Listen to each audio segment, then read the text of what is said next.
Delhi to Vrindavan बाबा बागेश्वर शुरू करने जा रहे हैं नया मिशन। लेकिन बाबा के इस नए मिशन से उत्तर प्रदेश में अखिलेश यादव और बिहार में तेजस्वी यादव को होने वाली है बड़ी टेंशन। बाबा बागेश्वर इस साल नवंबर में हिंदू राष्ट्र के संकल्प को लेकर करीब 131 किलोमीटर लंबी पदयात्रा करेंगे। ये पदयात्रा दिल्ली से शुरू होगी और उत्तर प्रदेश के वृंदावन में खत्म होगी।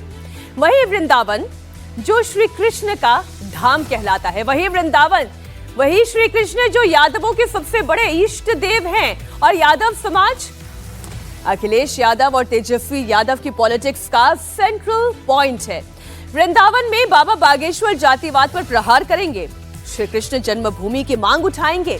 ऐसे में अखिलेश यादव और तेजस्वी यादव के लिए बाबा का ये वृंदावन दौरा कहीं खतरे की घंटी तो नहीं? वृंदावन जाना है, वृंदावन जाना है, वृंदावन जाना है, राधे राधे गाना है, वृंदावन जाना है, हमें राधे राधे गाना है। नया प्लान, नया ऐलान। बाबा के मिशन वृंदावन से क्या तेजस्वी अखिलेश होंगे परेशान? वृंदावन जाकर के यमुना जी नहाएंगे। यूपी में 27 की चुनावी कथा, क्या बाबा बागेश्वर जोड़ेंगे नई पटकथा?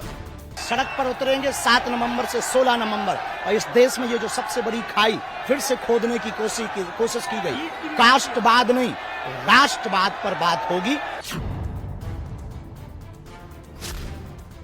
बिहार का सियासी रण, क्या वृंदावन से बाबा बिगाड़ेंगे तेजस्वी का समीकरण? या हम भी बिहारी हैं भैया, अरे जिया हो बिहार के लाला।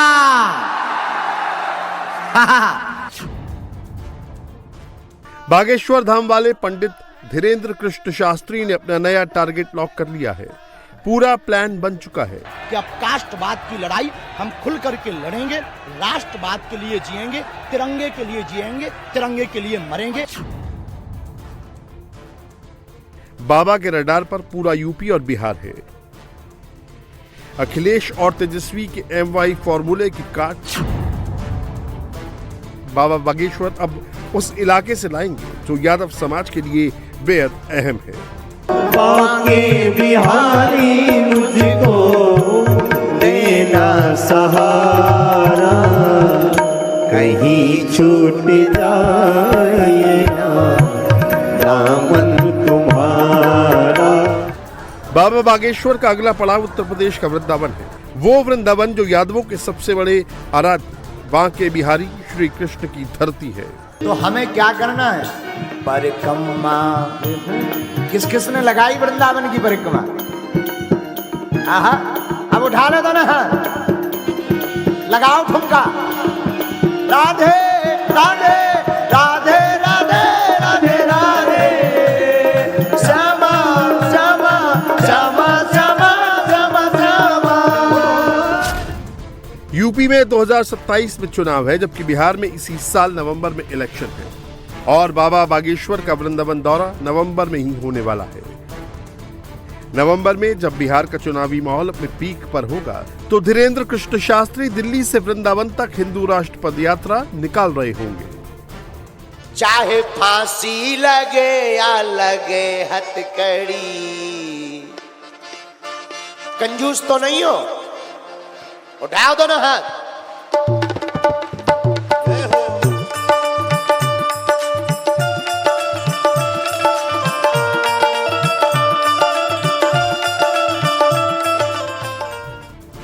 जिस समय बिहार में तेजस्वी यादव जातीय समीकरण बिठा रहे होंगे, उस समय बाबा बागेश्वर दिल्ली से वृंदावन के लिए पदयात्रा निकालकर हिंदू को जातिवाद में बंटने से रोक रहे होंगे, उन्हें एकजुट करने में जुटे होंगे। बाबा की ये पदयात्रा 7 नवंबर 2025 से शुरू होगी और लगभग 131 किलोमीटर लंबी होगी, जो 10 दिनों तक चलेगी। इस दौरान वो दिल्ली, हरियाणा और उत्तर प्रदेश के करीब 400 गांवों से होकर गुजरेंगे। आम और गरीब लोगों से डायरेक्ट संवाद करेंगे। हम फिर आएंगे, सड़क पर उतरेंगे 7 नवंबर से 16 नवंबर और इस देश में ये जो सबसे बड़ी खाई फिर से खोदने की कोशिश की गई। कास्टवाद नहीं, राष्ट्रवाद पर बात होगी और हम यही कहेंगे कि अब कास्टवाद की लड़ाई हम खुल करके लड़ेंगे, राष्ट्रवाद के लिए जिएंगे, तिरंगे के लिए जिएंगे, तिरंगे के लिए मरेंगे और भारत को हिंदू बर्थडे में हम यही चाहते कि लोग हमें गिफ्ट ना दें, गिफ्ट के बदले में एक एक ईंट का सहयोग दे दें तो एक कमरा भी बन जाएगा ना, तो बहुत मरीजों का भला होगा। बाबा बागेश्वर ने अपनी पिछली यात्रा 26 नवंबर 2024 को निकाली थी। बाबा ने 160 किलोमीटर की पदयात्रा अपने गांव गड़ा से ओरछा तक निकाली थी। इस यात्रा का भी वही मकसद था, हिंदू एकता। कि अब कास्टवाद की लड़ाई हम खुल करके लड़ेंगे, राष्ट्रवाद के लिए जिएंगे। और अब बाबा की वृंदावन यात्रा का मकसद भी हिंदू राष्ट्र की आवाज को मजबूती देना, हिंदुओं को धर्मांतरण से रोकना है। कर तो हम हिंदुओं के लिए ही रहे, जी तो हिंदुओं के लिए ही रहे, चाहे भारत में हो या भारत से बाहर, धाम पर भी हो तो अन्नपूर्णा भंडारा, कन्या विवाह, आने वाले समय में हॉस्पिटल, तो ये कर तो हम इन्हीं सबके लिए रहे हैं। और हमारा दरबार लगाने का उद्देश्य चमत्कार दिखाना नहीं है, यहाँ लाखों लोगों को बुलाने का उद्देश्य ये नहीं है कि हम आपको चमत्कार दिखाना चाह रहे हैं। अब तो हमारा उद्देश्य ये है कि ये बेचारे वो लोग हैं, इस देश में एक बड़ी अद्भुत बात है, इस देश में दारू सस्ती है, दवा महंगी है, इसलिए लोग परेशान हैं। तो वो ओझा तांत्रिकों के पास जाते हैं, तो वो जाते हैं दूसरे मजहब में जाकर के ये धर्मांतरण करते हैं। हमारा उद्देश्य ये है कि ये हनुमान जी से जुड़े और धर्मांतरण, कन्वर्जन इस देश में संविधान के हिसाब से भी गलत है। हम चाहते हैं इस देश में कन्वर्जन रुके, हिंदुओं का, हिंदू घटे ना। उसका उपाय क्या है? जिसको जो चाहिए, भंडारा चाहिए, भंडारा हमारे यहाँ है। भैया तुम गरीब आदमी हो, हम और ज्यादा तो नहीं पर तुम्हारी बेटी का ब्याह करवा सकते हैं, आने वाले दिनों में तुम्हारी दवाई की व्यवस्था कर देंगे और भगवान कृपा करेंगे विद्यालय कर देंगे, नहीं होगा जितना है उतने में सेवा चलाएंगे। पर भैया तुम हिंदू घटो ना, धर्मांतरण ना करो। चमत्कार देखना है, आ जाओ हमारी जी लगाएंगे, लेकिन तुम धर्मांतरण ना।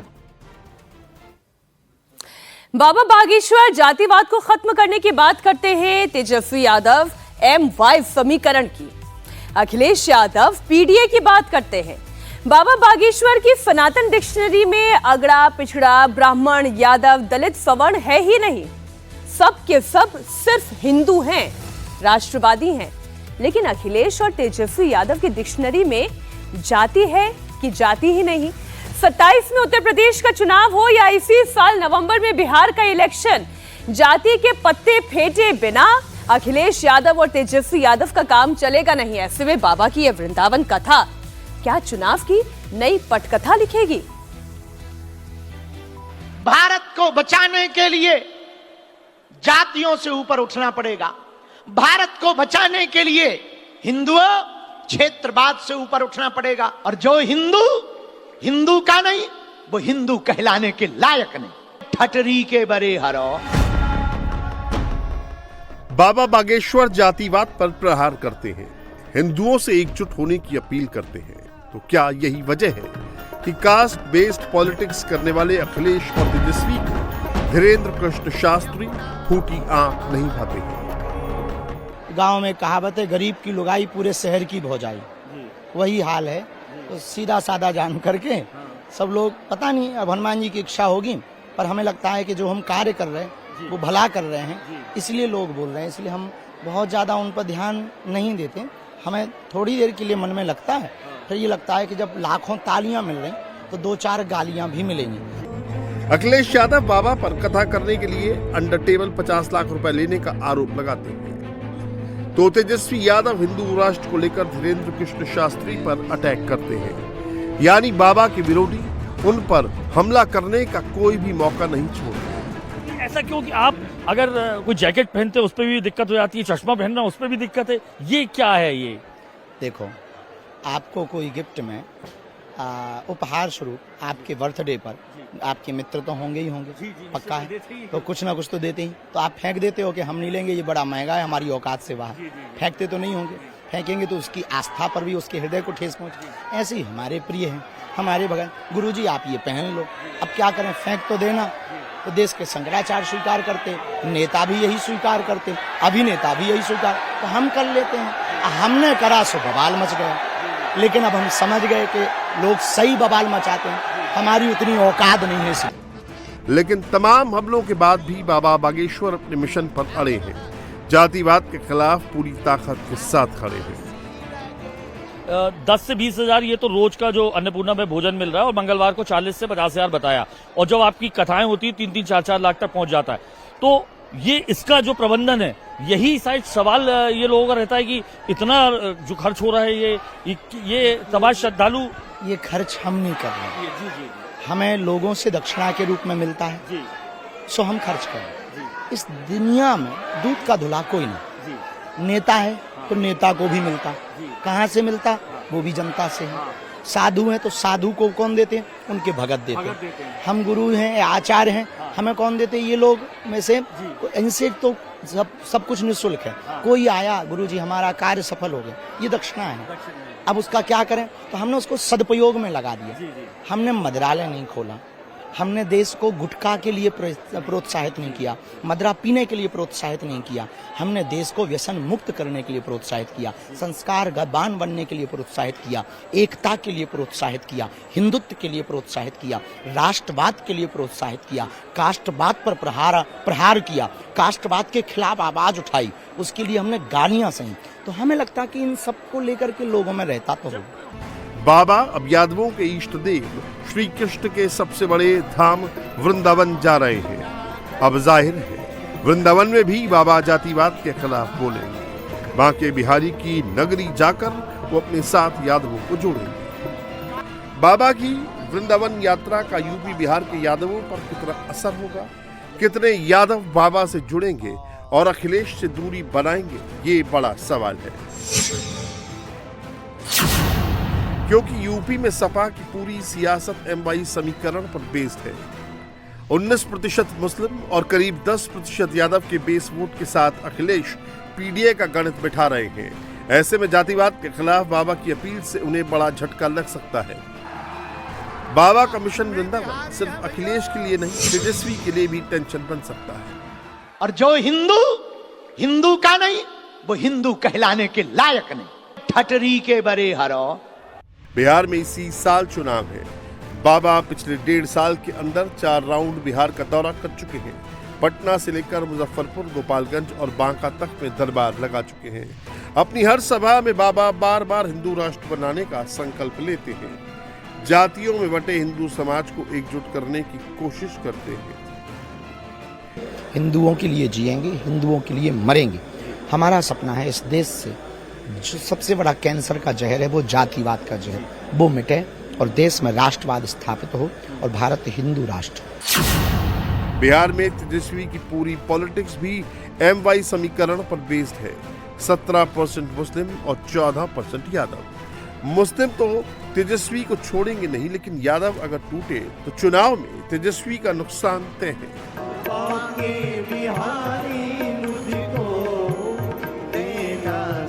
पिछले दिनों इटावा में यादव कथावाचक की पिटाई के बाद अखिलेश ने जिस तरह से बाबा बागेश्वर पर अटैक किया है, उसने बाबा के इन सैकड़ों समर्थकों को बेहद खफा कर दिया है।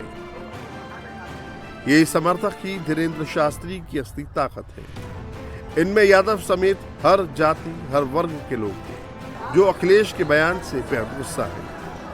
भाई मेरी जानकारी में तो नहीं 50 लाख लेते कि नहीं लेते हैं जी। मुझे तो विश्वास है कि ऐसा नहीं करते होंगे, क्योंकि बागेश्वर बाबा के बहुत सारे भक्त हैं। हाँ। और वो अपने घर बुला करके या सब लोग सम्मिलित होकर के उनको अपने यहाँ बुलाते हैं कथा के लिए। बागेश्वर बाबा जातिवाद के लिए ऐसा उनके बातों से तो नहीं लगता है कि जातिवाद को लेके चलते हैं। वो तो सबको समग्र विकास के लिए और हिंदू धर्म के लिए बात करते हैं और हिंदू धर्म के बारे में बताते भी हैं, और मैं तो विश्वास करता हूँ उनमें। गलत है ये तो। बिल्कुल नहीं लेते। वो तो फ्री अपनी शादियां करवाते हैं बच्चियों की और अन्नपूर्णा चलाते हैं। तो ऐसा तो नहीं है कि पैसा लेते। सभी जातियों को प्रमोट कर रहे हैं। वो तो जाति पूछते भी नहीं है किसी से। वहाँ तो कितने आदमी जाते हैं, सनातन धर्म की बात करते हैं, लोगों को जोड़ते हैं। तो फर्क पड़ता है इससे? हाँ, फर्क पड़ता है। अब सवाल ये है कि क्या बाबा के समर्थकों का ये सैलाब यूपी और बिहार में अखिलेश और तेजस्वी की सियासत को ले डूबेगा? हजारों की भीड़, ये तस्वीरों में आप देख सकते हैं, यही है बाबा की वो शक्ति, जिसके चलते बाबा अपने विरोधियों को बेहिचक जवाब देते हैं। नारों के बीच में ये बाबा बागेश्वर की वो टीम है जो इस वक्त यहाँ बागेश्वर धाम में मौजूद है और बाबा उसी अंदाज में, चिरप्रसिद्ध अंदाज में तमाम अपने आलोचकों को जवाब देते नजर आ रहे हैं बागेश्वर धाम में। कैमरा पर्सन प्रदीप त्रिवेदी के साथ अनुराग मिताब, इंडिया टीवी, गांव गढ़ा, जिला छतरपुर। हिंदुओं को एकजुट करने के लिए बाबा बागेश्वर ब्रिज में पदयात्रा करेंगे, सनातन की पताका लहराएंगे, तो वहीं जम्मू कश्मीर बाबा बर्फानी के जयकारों से गूंज रहा है। बाबा अमरनाथ का जिक्र महालिंग महापुराण श्रीलिंग महापुराण में मिलता है। इसमें कहा गया है, सर्गस्य प्रति सर्गस्य स्थितिः कृता महेश्वरः सर्गे च रजसः युक्तः सत्वस्थः प्रतिपालने प्रतिसर्गे तमोद्रिक्तः सह एव त्रिविधः क्रमात्। अब इसका मतलब भी आपको समझा दें। भगवान शिव ही सृजन, पालन और संहार करता है। सृष्टि की रचना के समय वो रजोगुण से युक्त होकर, पालन के समय सत्वगुण में स्थित होकर, प्रलय के समय तमोगुण में युक्त होकर काम करते हैं। वही प्राणियों के आदिकर्ता, संहारकर्ता और परिपालक भी है। अमरनाथ को अमरेश्वर महादेव भी कहा गया है और पुराणों में इस अमरेश तीर्थ क्षणिक शिवलिंग और मुक्ति का धाम कहा गया। बाबा अमरनाथ के दर्शन के लिए पहला जत्था रवाना हो चुका है। पहलगाम आतंकी हमले के बाद अमरनाथ यात्रा को लेकर सनातनियों में कैसा जुनून है, सुरक्षा के कैसे इंतजाम हैं और क्या तैयारियां हैं, इस रिपोर्ट में देखिए। बहुत बेसब्री है। कल के जो हमारी यात्रा प्रारंभ होगी उसकी बहुत ही ज़्यादा बेसब्री से इंतजार है हम लोग को। ऐसा है कि बस यानी गेट ओपन हो और हम दौड़ते भागते चलते जाएं अपने प्रभु के पास। बाकी यहाँ पे सुविधा बहुत अच्छी है, जवान, सीआरपीएफ, मिलिट्री के सब। हम बाकी 6 महीने टिकट बना के रखते हैं हर साल। जनवरी में हमारी टिकट हर साल बन जाती है। हमारा भी 11वां 12वां बार है यहाँ पर आना। और यहाँ पर पुलिस, आर्मी और पुलिस, सीआरएफ और कश्मीर के लोग भी बहुत अच्छे हैं। यहाँ सब सुविधा मिलती है। पहलगाम हमले के बाद आपको लगता है एक बड़ा बदलाव हुआ है यात्रा में, उनकी सुरक्षा को लेकर एक चेंज दिख रही है आपको? बहुत ज़्यादा चेंजेस है इस बार और बहुत ज़्यादा सिक्योरिटी भी है। और जो देश के प्रधानमंत्री है वो ऑलरेडी इसमें कायम रहते हैं, हमेशा सिक्योरिटी बरोबर रहे और यहाँ के लोग भी उनका सपोर्ट करते हैं प्रधानमंत्री का। ऐसा नहीं कि देश के प्रधानमंत्री तो यहाँ के लोग सपोर्ट नहीं करते, यहाँ के लोग भी सपोर्ट करते हैं बाकायदा। उतना ही यहाँ की आर्मी बहुत अच्छी है, पुलिस आर्मी जो कश्मीर की लोकल पुलिस है वो भी बहुत अच्छी है। घोड़े डर लग रहा है पहलगाम हमले के बाद, क्योंकि आप पहलगाम के उसी इलाके में हैं जहाँ पर 22 अप्रैल को एक बड़ा हमला हुआ था? नहीं, किसी प्रकार का कोई डर नहीं है यहाँ पे। जैसे सीआरपीएफ है, बीएसएफ है, बहुत अच्छी व्यवस्था है नरेंद्र मोदी जी की तरफ से। आपने देखा कि जितने भी श्रद्धालु यहाँ पर पहुँचे हुए हैं उनका मानना है कि किसी भी तरह का डर और खौफ नहीं है, क्योंकि अमरनाथ यात्रा जो है वो एक सबसे कठिन यात्रा मानी जाती है और हज़ारों लोग जो है अमरनाथ यात्रा के लिए हर साल दर्शन करने के लिए आते हैं। लेकिन इस बार जो यात्रियों की संख्या है पहलगाम हमले के बाद ये अनुमान लगाया जा रहा है कि काफ़ी ज़्यादा होगी और उन यात्रियों की संख्या को देखते हुए सुरक्षा के भी खास प्रबंध जो है इस बार किए गए हैं ताकि यात्रियों को किसी भी तरह की कोई परेशानी का सामना ना करना पड़े। हर कोई एक बार बाबा अमरनाथ का अलौकिक दर्शन करना चाहता है। शिव भक्तों को आतंकी न डिगा पाए न डरा पाए, वो हर हाल में बाबा बर्फानी के दर्शन करना चाहते हैं। हम इस वक्त पहलगाम में हैं जहां पर 22 अप्रैल को एक आतंकी हमले में 26 लोगों की जान चली गई थी और आज अमरनाथ यात्रा का जो है शुरुआत हो चुकी है। लेकिन भक्तों में आस्था का जोश जो है इतना है कि आतंक पर आस्था भारी पड़ती हुई दिखाई दे रही है। कुछ श्रद्धालु हैं जो पहलगाम नूनवन बेस कैंप पहुंच चुके हैं, उनसे बात करते हैं कि किस तरह के इंतजामात हैं और यात्रा पर जाने का जो अनुभव है अमरनाथ हमले के बाद कैसा है, उनसे जानने की कोशिश करते हैं। आपसे जानना चाहेंगे, अमरनाथ यात्रा का आगाज़ हो चुका है, पहला जत्था रवाना हो चुका है, कल से बाबा बर्फानी के पहले दर्शन शुरू होंगे। कैसा लग रहा है आपको पहलगाम हमले के बाद अमरनाथ यात्रा का सफ़र करना? बहुत अच्छा लग रहा है। मैं ये 14वां बार आ रहा हूँ अमरनाथ और सभी आने वाले दर्शनार्थियों से निवेदन करता हूँ कि यहाँ जो अप्रैल में अटैक हुआ था उससे कोई प्रभाव नहीं पड़ा। श्रद्धालु बड़े धूमधाम से आ रहे हैं। भोले की मौज करेगी फौज और कभी भी ऐसा न सोचे कि हमारी मिलिट्री हमारे साथ है।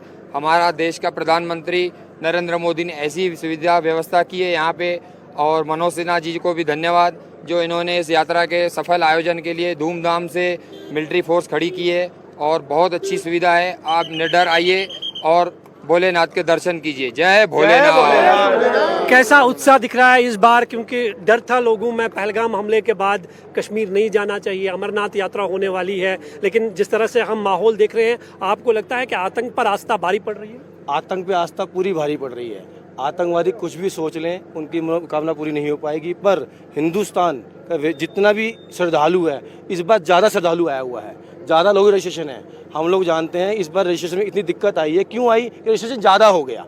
लोग यहाँ पे 5-5, 10,000 लोग वेट कर रहे हैं सुबह से। क्यों कर रहे हैं? श्रद्धालु ज़्यादा है और श्रद्धा के आगे आतंकवाद फेल है, आतंकवादी बिल्कुल फेल है। और इस बार आस्था के हिसाब से बहुत अच्छी यात्रा होगी और हमारे मोदी साहब प्रधानमंत्री जी ने बहुत ही अच्छी व्यवस्था करा रखी है, मनोज सिन्हा साहब ने बहुत अच्छी व्यवस्था करा रखी है, जिससे हम बहुत खुश हैं। पवित्र अमरनाथ की यात्रा को लेकर इस बार सुरक्षा के पुख्ता इंतजाम किए गए हैं। पहलगाम आतंकी हमले और ऑपरेशन सिंदूर के बाद हो रही बाबा अमरनाथ की इस यात्रा के लिए चप्पे चप्पे पर सुरक्षा बलों को तैनात किया गया है।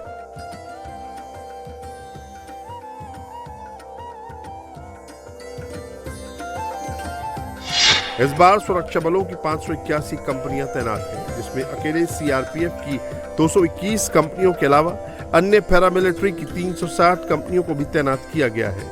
रास्तों की सुरक्षा की जिम्मेदारी सीआरपीएफ के पास है, वहीं गुफा की सुरक्षा का जिम्मा आईटीबीपी के पास है। के हमले के बाद सबसे बड़ा चैलेंज जो सुरक्षा एजेंसियों के सामने है वो है अमरनाथ यात्रा। इसलिए श्रद्धालुओं की सुरक्षा के लिए इस बार कहीं खास इंतजामात भी किए गए हैं। हम इस वक्त नुनवन बेस कैंप के बाहर मौजूद हैं। ये वो कैंप है जहां से यात्रियों को हरी झंडी दिखाकर कल चंदनवाड़ी के रास्ते से जो है गुफा पर जाने की अनुमति होगी। यहाँ पर किस तरह के इंतजामात हैं उसकी एक तस्वीर आप देख सकते हैं। इस पूरे कैंप और पूरे रूट पर जो है ड्रोन के अलावा सीसीटीवी कैमरे से हर हरकत पर नज़र रखी जा रही है, क्योंकि पहलगाम एक सेंसिटिव एरिया है साउथ कश्मीर का, और ख़ासकर पहलगाम आतंकी हमले के बाद जो है यहाँ पर सुरक्षा के सबसे ज़्यादा इंतज़ामात किए गए हैं। चप्पे चप्पे पर Jammu Kashmir police, CRPF, SSB, ITBP के जवानों की तैनाती की गई है। कैंप के अंदर बिना रजिस्ट्रेशन के जो है किसी भी यात्री को अलाउ नहीं कर रहे हैं, उनका पहचान पत्र चेक किया जा रहा है, और साथ ही साथ जिनके पास कल के दर्शनों का परमिशन है, रजिस्ट्रेशन है, उन्हीं लोगों को इस कैंप में जाने की अनुमति होगी।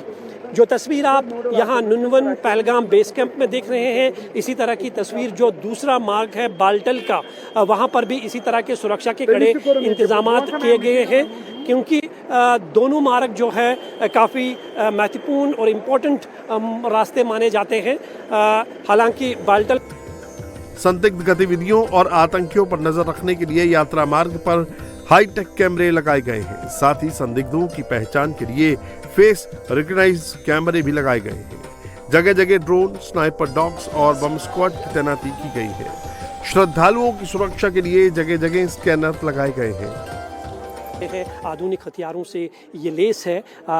इसके साथ साथ जगह जगह पे सीसीटीवी कैमरास लगा दिए गए हैं। मॉडर्न टेक्नोलॉजीज़ के कैमरों का भी इस बार इस्तेमाल किया जा रहा है, क्योंकि पहलगाम टेरर हमले के बाद अमरनाथ यात्रा जो है वो सुरक्षा एजेंसियों के लिए सबसे बड़ी चुनौती है कि इस यात्रा को कैसे सफल बनाया जाए। इसलिए अमरनाथ श्राइन बोर्ड जो है किसी भी तरह का जोखिम नहीं उठाना चाहते हैं, और ख़ास जो सबसे बड़ा चैलेंज है वो सुरक्षा का है। इसलिए इस तरह के इंतजामात जो है किए गए हैं। ये तस्वीर आप देख सकते हैं, यहाँ पर महिला बटालियन को तैनात किया गया है। जो फेस आइडेंटिफिकेशन कैमरास जो है इस बार लगाए गए हैं, जो किसी भी अननोन पर्सन या जो ब्लैक लिस्ट है या OGW या एक्टिव मिलिटेंट्स है, अगर वो इस कैंप से आने की कोशिश करेंगे या गुजरने की कोशिश करेंगे, तो उस कैमरा के ज़रिए जो है उन्हें या तो न्यूट्रलाइज किया जाएगा या फिर उन्हें गिरफ्तार किया जा सकता है। उस तरह की व्यवस्थाएं जो है इस बार की गई है। साथ ही साथ स्नैपर डॉग्स का भी जो है इस बार यहाँ पर इंतज़ाम किया गया है। स्नैपर डॉग्स की भी मदद ली जा रही है। ड्रोन से ट्रांजिट कैंपस के चारों तरफ से जो है वो निगरानी की जा रही है, और सीसीटीवी कैमरास भी जगह जगह पर लगा दिए गए हैं। जिन बाबा बर्फानी के दर्शन के लिए लाखों हिंदुओं का सैलाब उमड़ पड़ा है, सबसे पहले हम आपको अमरनाथ की उस पवित्र गुफा के दर्शन कराते हैं। ये साउथ कश्मीर में हिमालय की बर्फीली पहाड़ियों पर स्थित है। इसकी ऊंचाई लगभग 14,500 फीट है। इस गुफा की खासियत यह है कि हर साल यहाँ स्वयंभू बर्फ से बनी शिवलिंग बनती है, जिन्हें बाबा बर्फानी कहा जाता है। बाबा बर्फानी के दर्शन के लिए श्रद्धालुओं को करीब 14,000 फीट की ऊंचाई पर ट्रैक कर पहुंचना पड़ता है, जिसके लिए 2 रास्ते हैं। एक रूट की शुरुआत पहलगाम से होती है, जिस पर करीब 48 किलोमीटर पैदल चलना पड़ता है, और इस रास्ते से जाने पर दर्शन में करीब 3 दिन का समय लगता है। जबकि दूसरे रूट की शुरुआत बालटाल से होती है, जिस पर करीब 14 किलोमीटर पैदल चलना पड़ता है, और इस रास्ते से जाने पर एक ही दिन में बाबा बर्फानी के दर्शन कर सकते हैं। पहलगाम रूट से बाबा बर्फानी तक पहुंचने में ज्यादा वक्त लगता है, ज्यादा चलना भी पड़ता है, लेकिन इसके बावजूद ज्यादातर भक्त इसी रूट को चुनते हैं, क्योंकि इस रूट पर खड़ी चढ़ाई नहीं है। पहलगाम से यात्रा की शुरुआत के बाद पहला पड़ाव चंदनवाड़ी है, जो बेस कैंप से करीब 16 किलोमीटर दूर है। इसके बाद यहां से चढ़ाई शुरू होती है और करीब 3 किलोमीटर की चढ़ाई के बाद श्रद्धालु पिस्सू टॉप पर पहुंचते हैं। इसके बाद यात्रा करीब 9 किलोमीटर का सफर तय कर शेषनाग पहुंचती है, और अगले दिन श्रद्धालु शेषनाग से करीब 14 किलोमीटर की यात्रा कर पंचतरणी पहुंचते हैं। इसके बाद पंचतरणी से अमरनाथ गुफा 6 किलोमीटर रह जाती है, और तीसरे दिन श्रद्धालु बाबा बर्फानी के दर्शन करते हैं। का जो रास्ता है वहाँ से दर्शन करने में बेहद कम समय लगता है, एक दिन में यात्रा पूरी हो जाती है। लेकिन पहलगाम एक पारंपरिक रास्ता है, और इसकी मान्यता है कि भगवान शिव और माता पार्वती ने इसी रास्ते से जो है अमरनाथ गुफा पहुँचे थे। चंदनवाड़ी के रास्ते से होते हुए पिशु टॉप, महागुण टॉप, और उसके बाद पंचतरणी और गुफा पर पहुँचे थे। इसलिए इस रास्ते की सबसे ज़्यादा मान्यता मानी जाती है, और ज़्यादा से ज़्यादा लोग जो है वो इसी रास्ते से अमरनाथ गुफा पर जाना पसंद करते हैं। अमरनाथ गुफा तक पहुंचने के लिए दूसरा रूट बालटाल रूट है, जिसमें 14 किलोमीटर ट्रैक करना पड़ता है, और श्रद्धालु 1 से 2 दिन में दर्शन कर लेते हैं। लेकिन इस रूट पर अलग चैलेंज है, और 14 किलोमीटर के ट्रैक के दौरान सीधी यानी खड़ी चढ़ाई चढ़नी होती है। इसके साथ ही इस रूट पर रास्ते संकरे और मोड़ खतरे भरे हैं। इसके साथ ही इस रूट पर टट्टू से जाने की अनुमति नहीं है, और लोगों को केवल पैदल चलने की अनुमति है। इसीलिए इस रूट से बुजुर्गों को जाने से मना किया जाता है। जिन लोगों के पास समय कम होता है और फिट है, उनके लिए ये रूट सबसे बढ़िया है। ये मार्ग उन लोगों को लेने की सलाह दी जाती है जो युवा, स्वस्थ है और धार्मिक यात्रा के बीच कुछ रोमांच की तलाश में है। लेकिन पहलगाम हमले के बाद जिस तरह से सुरक्षा एजेंसियों के लिए सबसे बड़ी चिंता और चुनौती यह अमरनाथ यात्रा बनी थी, इसलिए अमरनाथ यात्रा के दोनों रास्तों पर, साथ ही साथ जो अमरनाथ यात्रा के रूट्स है जहां से अमरनाथ यात्री आते हैं, वहां चप्पे चप्पे पर जो है सुरक्षा का पहरा बिठा दिया गया है, और यात्रियों से भी खास अपील की गई है कि वो बिना कॉन्वॉय, बिना सिक्योरिटी के जो है यात्रा ना करें। इसलिए इस बार जो है आप देख सकते हैं कांटों वाली तार कैंपस के बाहर में लगा दी गई है, जवानों की तैनाती की गई है, हर एक का पहचान पत्र चेक किया जा रहा है, और साथ ही साथ जो यात्री आएंगे उन्हें अब इस रास्ते से नहीं बल्कि उनके लिए जो रास्ता बनाया गया है वो सीधा, ये जो आप देख सकते हैं जो फ्रिस्किंग पॉइंट पहला है वहां पर एंट्री करने के बाद सीधा नुनवन बेस कैंप में जाएंगे। तो कुल मिलाकर देखें तो अमरनाथ यात्रा का जो है आगाज हो चुका है। भक्तों में काफ़ी उत्साह है, जोश है, वो साफ तौर पर दिखाई दे रहा है, और अब इंतज़ार है तो कल 3 जुलाई का जब पहलगाम के नुनवन के इस बेस कैंप से और बालतल से यात्रियों का पहला जत्था बाबा बर्फानी के दर्शनों के लिए रवाना होगा, उसका इंतजार यहां आने वाले हर भक्त को बड़ी बेसब्री से है। 38 दिन तक चलने वाली यात्रा पहलगाम और बालटाल दोनों रूट से होगी। यात्रा का समापन 9 अगस्त को रक्षाबंधन के दिन होगा। इस साल अब तक 3.5 लाख से ज्यादा तीर्थयात्री रजिस्ट्रेशन करा चुके हैं।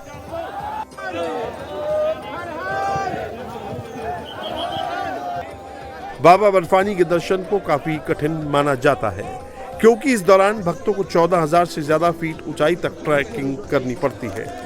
लेकिन इसके बावजूद शिव भक्तों में उत्साह साफ दिख रहा है। भोले के भक्त बाबा के जयकारे लगा रहे हैं। इनका एक ही संकल्प है, एक बार बाबा बर्फानी के दर्शन हो जाएं। शहर शहर सरकारी अधिकारियों के साथ हो रही मारपीट के बाद उनकी सुरक्षा पर भी तो सवाल उठ रहे हैं। पहले भुवनेश्वर से एक पीसीएस अधिकारी के साथ मारपीट की तस्वीरें आई और अब देवभूमि हिमाचल में मंत्री अनिरुद्ध सिंह पर एनएचएआई के प्रोजेक्ट मैनेजर और साइट इंजीनियर के साथ मारपीट का आरोप लगा। मंत्री पर अपनी ही स्टेज में एफआईआर दर्ज हो गई है। इतना ही नहीं, जो पीड़ित हैं उन पर भी मुकदमा दायर हो चुका है। क्या अनिरुद्ध सिंह की कुर्सी खतरे में है? क्या सीएम सुखू कोई बड़े एक्शन की तैयारी में है? क्या है पूरे मामले की इनसाइड स्टोरी? इस रिपोर्ट से समझिए।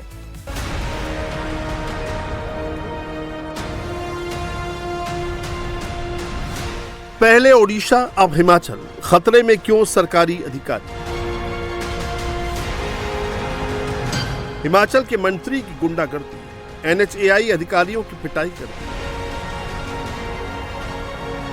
मंत्री अनिरुद्ध पर एफआईआर, जिन्हें पीटा उन पर भी मुकदमा। ये दो तस्वीरें इस समय देश में हेडलाइंस बनी हुई हैं। पहली तस्वीर ओडिशा की राजधानी भुवनेश्वर की है, जहां एक पार्षद नगर निगम के एडिशनल कमिश्नर के चैम्बर में घुसता है। उसके साथ ही अधिकारी का कॉलर पकड़कर घसीटते हैं और फिर उन्हें जमीन पर गिराकर जमकर पीटा जाता है। वहीं दूसरी तस्वीर शिमला की है।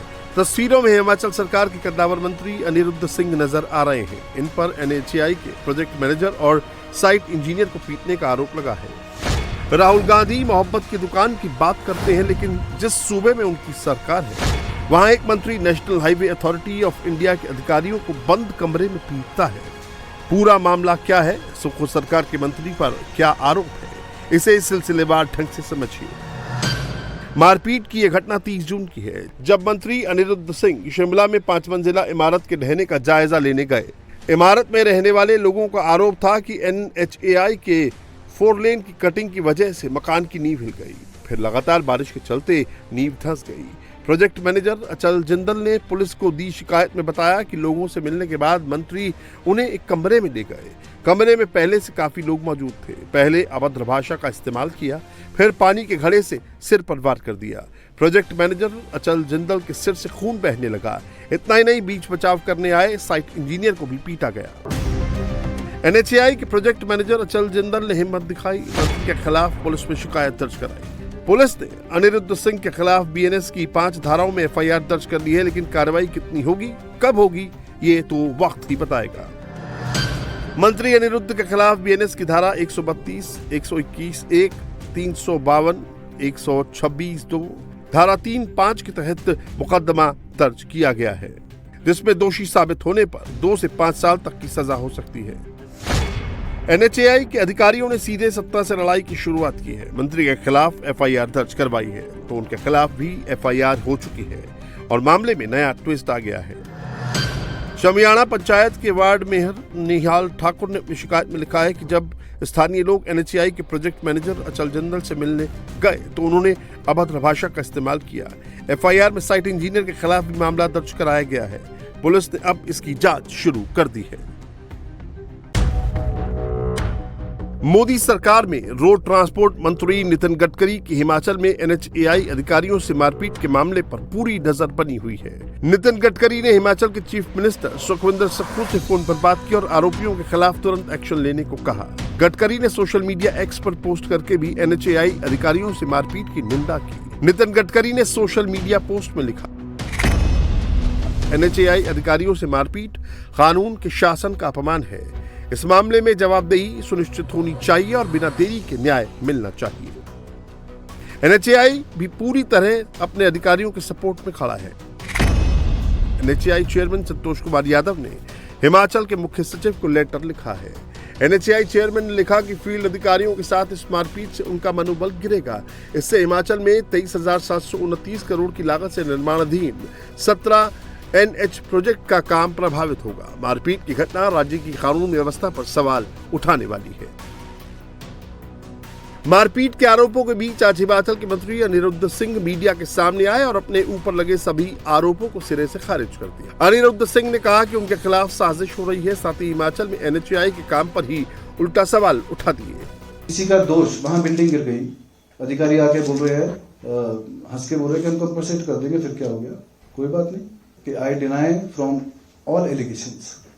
ये केवल मात्र बिल्डिंग गिरी, उनको पता था कि ये बड़ा मुद्दा बनेगा, उसको कवर अप करने के लिए उन लोगों ने ये साजिश जो है रची है। केंद्रीय मंत्री जी को मेरे ख्याल से दिल्ली बैठ के उनको शायद पूरे हालात पता नहीं है।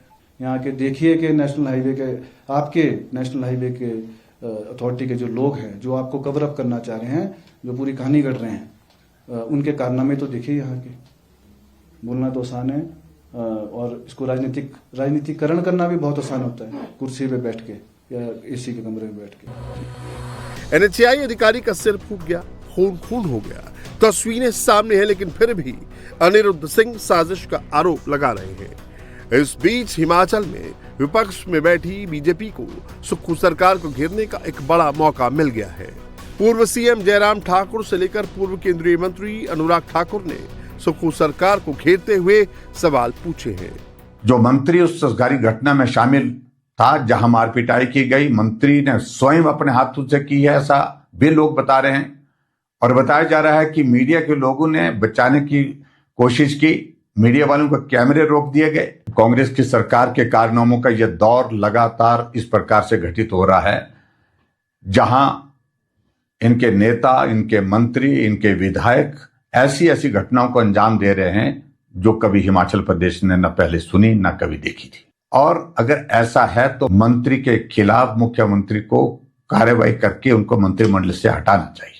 देखिए, देवभूमि का इससे बड़ा दुर्भाग्य क्या होगा जहां के एक मंत्री का नाम एफआईआर में आए, कंप्लेंट में आए और ये कहा जाए कि national highway authority of India के अधिकारियों को कमरे में बंद करके उनके सिर फोड़ने का काम किया जाए। आखिरकार हिमाचल प्रदेश में सरकार है या नहीं है? और सरकार है तो सरकार के मंत्री किस काम पे लगे? क्या हिमाचल प्रदेश में कोई सुरक्षित है या नहीं? ये किस तरह के हालात देवभूमि और वीरभूमि के कर दिए गए हैं। मुख्यमंत्री जी को कड़ा कदम उठाना चाहिए अगर अपनी सरकार की छवि बचानी है। हिमाचल के जिस मंत्री पर मारपीट का आरोप लगा है, उनकी प्रोफाइल भी आपको बताते हैं। साल 1998 में अनिरुद्ध कांग्रेस के सक्रिय सदस्य बने। शिमला युवा कांग्रेस, राज्य युवा कांग्रेस और भारतीय युवा कांग्रेस के अलग अलग पदों पर रहे। 2011 से दिसंबर 2012 तक शिमला जिला परिषद के अध्यक्ष रहे। साल 2021 में एआईसीसी सचिव पद मिला। 2012 से 2022 तक लगातार 3 बार कसुम्पटी से विधायक चुने गए। जनवरी 2023 में पंचायत राज और ग्रामीण विकास मंत्री बनाए गए। मंत्री पर एफआईआर है, जिन्हें पीटा गया उन पर भी मुकदमा हो गया है। अब देखना है कि अगर अनिरुद्ध सिंह दोषी साबित होते हैं, उनके खिलाफ पुख्ता सबूत मिलते हैं, तो मुख्यमंत्री सुक्खू का फैसला क्या होगा। लेकिन जिस तरह से अधिकारियों के साथ मारपीट हुई, उससे देवभूमि हिमाचल का नाम जरूर खराब हुआ है। मूसलाधार बारिश से देश भर में हाहाकार मचा हुआ है। अगले 7 दिन पूरे भारत में सैलाबी आफत का अलर्ट है। हिमाचल प्रदेश, उत्तराखंड, उत्तर प्रदेश, पंजाब, हरियाणा और राजस्थान में बहुत भारी बारिश की चेतावनी है। हिमाचल में हालात कंट्रोल से बाहर नजर आ रहे हैं। सैलाब में बहे लोगों की तलाश की जा रही है। उत्तर प्रदेश में गंगा, यमुना, सरयू नदियों का जलस्तर लगातार बढ़ रहा है।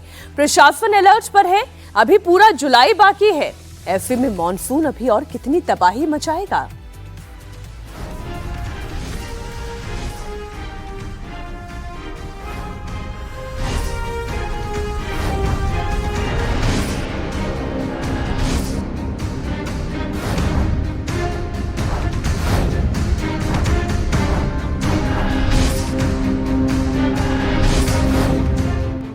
हिमाचल में फ्लैश फ्लड, बादलों से तबाही का मंजर।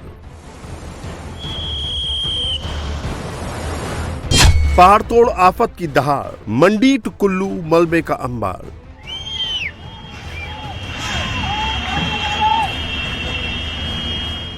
सड़कें बंद, बिजली ठप, लापता जिंदगियों को खोजने की जंग। जून से जारी जल प्रलय का ट्रेलर अब जुलाई में डेंजर हो चुका है। हिमाचल प्रदेश एक बार फिर सबसे बड़ी आफत की मार से कराह रहा है। बादलों की दहाड़ से पूरा हिमाचल तबाह नजर आ रहा है। मंडी जिले में हालात सबसे ज्यादा खराब है। 10 जगहों पर बादल फटने से भारी तबाही हुई है। 30 से ज्यादा लोग अभी भी लापता हैं। एनडीआरएफ की टीम अलग अलग लोकेशन पर रेस्क्यू चला रही है। मंडी के थुनाग, जंजेहली, बगशियार, करसो, पंडो, सेंज घाटी में टीमें ग्राउंड पर एक्टिव मोड में हैं। बादल फटने से यहां रिहायशी इलाके तबाह हो चुके हैं। जहां लोगों का आशियाना था, वहां मलबे का अंबार लग गया है।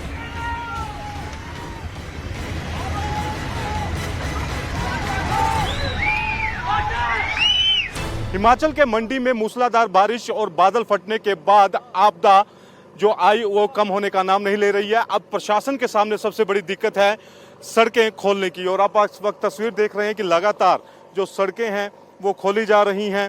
कुछ इसी तरह से भूस्खलन काफ़ी ज़्यादा हुआ है। ये पूरी की पूरी पहाड़ी जो है ये कट के नीचे आ गई, जिसके साथ बड़े बड़े पेड़ थे वो भी नीचे आ गए, और लिहाजा अब रास्ते जो हैं वो खोले जा रहे हैं ताकि जो राहत कार्य है उसमें तेजी लाई जा सके। ये तस्वीर इस वक्त आप देख रहे हैं ये थुनाग की तरफ जाता है, जहाँ पे भयंकर तबाही जो थी मंजर वो देखने को मिला था। देख रहे हैं आप ये, इसके साथ यहाँ पर जब भूस्खलन हुआ, लैंडस्लाइडिंग हुई, तो बड़े बड़े पेड़ भी जो थे वो कट के नीचे आ गए।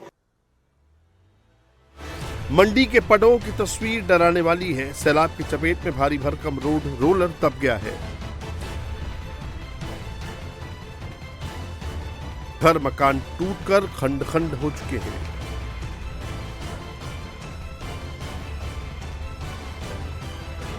निचले इलाकों में मलबा भर गया है। पानी के प्रहार से लोगों का आशियाना तबाह हो चुका है। ये तस्वीरें देख रहे हैं ये दरअसल पीडब्ल्यूडी का वर्कशॉप है, और यहाँ पर आप हालत देखेंगे रोड रोलर्स की, तो ये पूरी तरह से जो सिल्ट आई है, रेत आई है, उसमें पूरी तरह से ढक चुके हैं। और अगर मैं आपको यहाँ पर वाटर का लेवल दिखाऊं तो आप देखेंगे तो सामने आपको वो घर नजर आ रहा है, और उसके ऊपर आपको जो ये पानी के निशान नजर आ रहे हैं, यहाँ तक वाटर का लेवल था। तो आप अंदाजा लगा सकते हैं कि कितना ज्यादा पानी जो था यहाँ पर रहा होगा। और ये पूरा का पूरा ये एरिया जो है ये पार्किंग एरिया भी है, और अब यहाँ पर कम से कम 8-8 फीट जो है सिल्ट यहाँ पर नजर आ रही है। लोगों के घर भी यहाँ पर उसकी जद में आए, और ये तस्वीर देखेंगे तो ये जो घर है ये पूरा का पूरा जो है इस समय जो मलबा है पानी के साथ बह कर आया, उसके साथ पूरा ढक चुका है। ये आप तस्वीर देख रहे हैं, ये निचला हिस्सा है घर का, अंदर बिस्तर पड़ा है, पलंग पड़ा है, लेकिन अब यहाँ पर कोई रह नहीं रहा है। तकरीबन 12:30 और 12 बजे के करीब से एकदम से ही पानी बहुत बढ़ गया डैम से, और ये यूनिक हट से बहुत ज्यादा पानी आया है, जिससे कि एकदम से लोगों को सिर्फ भागना ही मिला, अपना सामान निकालना नहीं मिला। 2023 में भी एक ऐसी आपदा आई थी, सेम वैसा ही सिचुएशन थी, उसमें भी लोगों को अपना सामान निकालना नहीं मिला, लेकिन लोगों को हबड़ा दबड़ी में एकदम भागना पड़ा।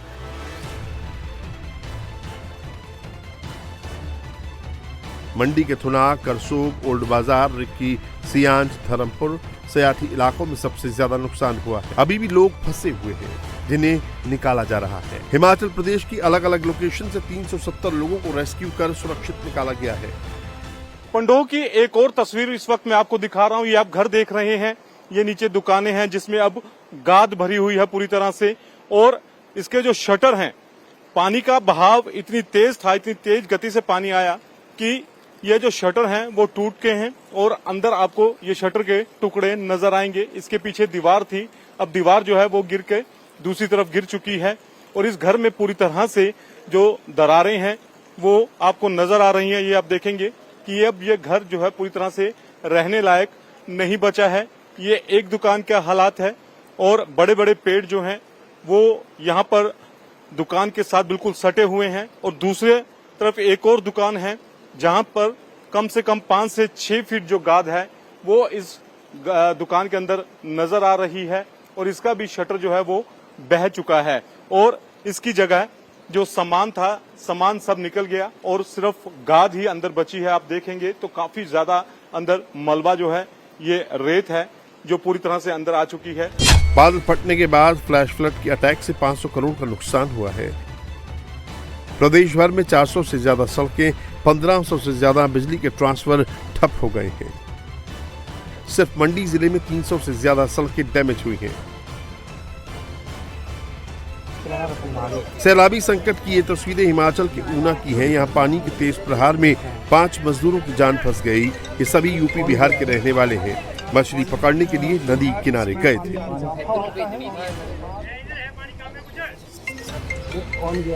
अचानक सैलाब के अटैक में 5 फंस गए। पानी का बहाव इतना तेज था कि काफी कोशिशों के बावजूद ये नहीं निकल पाए। सूचना मिलते ही स्थानीय लोगों की मदद से पुलिस ने बचाव कार्य चलाया। करीब 2.5 घंटे की मशक्कत के बाद सभी को सुरक्षित निकाल लिया गया।